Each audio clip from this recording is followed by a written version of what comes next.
everybody, thanks so much for tuning in. Today I wanted to talk about musictheory.net and how I use it in my studio. Alright, so I'm just going to pull up the website on my phone. So here you see musictheory.net. There's lots of different things, and so let's just go through the website. The first thing I wanted to talk about was this button right here called Exercises. This is the first thing that I go to with students. And the first thing that I click on is Note Identification. This is what I use this website for most. And you can just click Use Web Version. I like this app because if you don't have flashcards on hand, you can easily just use this app as a free resource. So you're going to click on this, it says Customize this exercise, so I'll just hit that Settings button. And you see it says clefs, so you can adjust this. You can do the full-on grand staff, you can do treble clef, or maybe both of them. That's the same thing as grand staff. Maybe you want to uncheck treble clef and only do bass clef.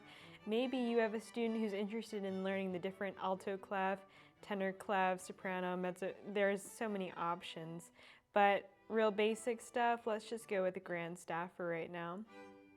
You can also customize your range. So let's say I had a beginner student and they're only concentrating on, let's say, the first 3 letters. I kind of have to zoom in since I'm using my fingers. I'll go into C, and then maybe I'll go into A, and they can do A, B, C, D, E. All right, so then I'll hit this button, and now the only letters that'll show up are those. Another cool thing is, let's look at this. Oh, lots of cool options there. You can even do solfege. Maybe we'll look at that later. You can actually uncheck this accidentals, but we won't do that just yet. Let's just do the basics. So A, B, C, D, E. All right, up here you see how there's 0 out of 0. That means we've conducted 0 exercises, and right now we're at 0%. But if I get one right, there we go, I get 1%. Also, there's this thing, if you turn up the volume, you can also hear it. So let's see if that'll be E sharp. Now, did you notice that that popped up as sharp? So let me go actually into this the settings. And I'm gonna turn off accidentals. That basically means no sharps, no flats, because maybe you have a beginner student and they don't really understand what those sharps and flats are just yet. Okay, so this is B. Cool, and we'll just go through a couple of those. Nice, and you see how at the top it says 5 out of 5, and I have 100%. Now let me get one wrong, so let's put E for this one, and see you have 6 exercises completed, but only 5 were correct. And I have an 83% score. So you can do a variety of things with this website. You can tell students, I want you to complete 20 exercises with 100% accuracy at your first round. You can have them do maybe 10 a day. This is a great way for them to knock out those note names with no problem. Okay, so that's a little bit about that. Let's go back into the settings and see what else we can do. So we have, let's see, I'm unfamiliar with a lot of this stuff because I only use it really for that. Looks like you can even do challenge mode. You can set time limit. Maybe you want to do like a challenge round. Question limit, maybe I want to have 20 questions. This could be great for This could be great for quizzing. This would be quiz for great. Okay, so all right, let's go back to this home page. The other thing that I love using this app for beginner students is keyboard note identification. So if I have a brand new student, I'll bring them to this right here. And you can go back into the settings and you can customize this also. So right now I have C, D, E, F, G, A, B listed. I can also go into my flats. I can also go into my sharps and get them accustomed to identifying accidentals. You can also change your highlight. Maybe you don't want it to be a dot. Maybe you want it to be the entire key. That's really preference. Note names. I guess what they're saying is you can do the letters like C, D, E, F, G, or you could even do, I guess, fixable solfege, like fixable do. I think that's what it's called. But let's just look at that for a second. Yeah, so that would be me, right? But then it would only be in C major. I wonder if you could actually change it to G major, and then G major, G would be do, but I'm not sure how that works. Yeah, I'm not sure how that works. But oh well, I guess it's only in C major. Let's go back to the letters. Alphabetical, A, nice. And then that's E. Great, you see how that works? And the same thing applies. 3 out of 3 exercises completed at 100%. You can also probably do those challenge modes. Another thing I forgot to mention was if you click on these 3 dots instead of the settings setting, you can reset your score. You can show a timer, reveal answer. Let's say the question is a little too hard. And yeah, you can do stuff like that. This is just very basic stuff.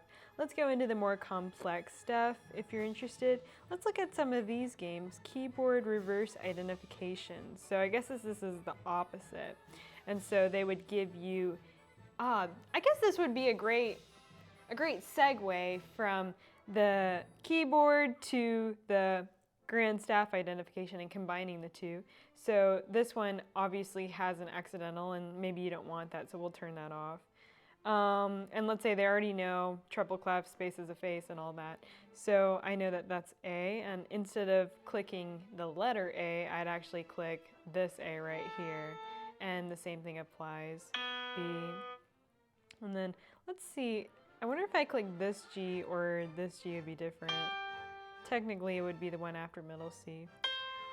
So I guess that's not really the best because this is not exactly 88 keys and you don't really know where your registers are, but as long as they get the note, I guess. Because this B, oops, sorry, looks like I got one wrong, and you see how that works.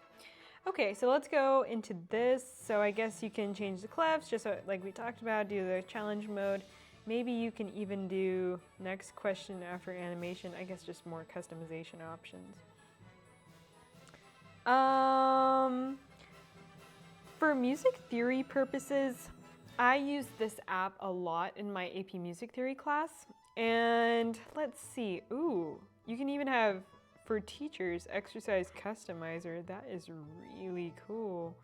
I guess as a teacher, you can show how much you want. Whoa, that is really cool. Maybe I'll make a separate video on that.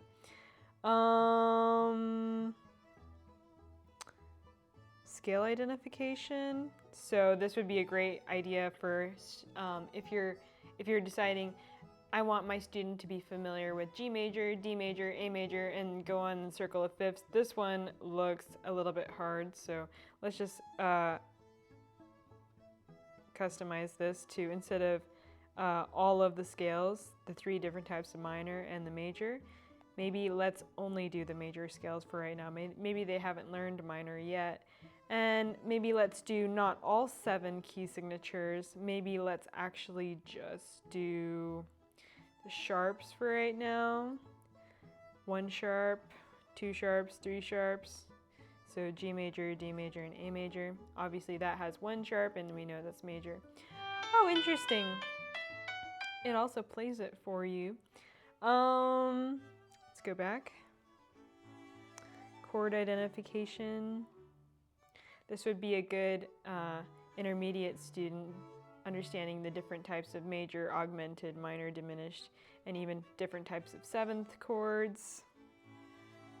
Note construction. Let's see.